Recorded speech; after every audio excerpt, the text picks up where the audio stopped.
Salut! Sunteți pe canalul NTNC și astăzi vă voi arăta casele de acum 100-200 de ani. Prima dată începem cu o casă din județul Hunedoara din anii 1800, care este făcut de lemn de fac și stejar.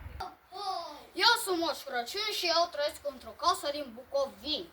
Și uitați Ania mea, acolo e soția și vă aduce cam ouări. Dragule, aduc cadourile. Da. Dragule, să ne ducem în Australia. Așa arată Sania mea.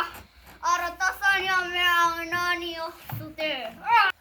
Înainte, când ți era sete, nu cumpărai de la magazin și luai de la fântână. Și este așa o fântânică frumoasă.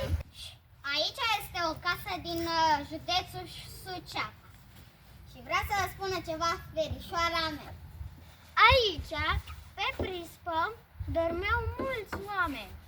Și o prispă înseamnă o terasă îngustă în fața caselor țărănești.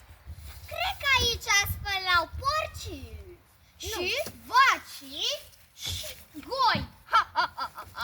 Un puț. Un puț înseamnă o groapă făcută de niște oameni de la țară. Și o să intrăm într-o casă bâlbuită și fantomele sper să nu fie rele. O să vă arăt o casă din Gorj unde sunt și bunicii mei de-al tatălui, nu de-al mamei. Și este o casă drăguță.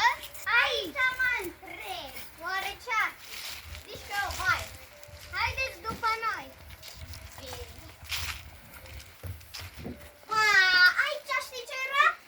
Cada, unde făcea baie. Sau o căruță de asta așa. Așa arăta o biserică acum 200 de ani.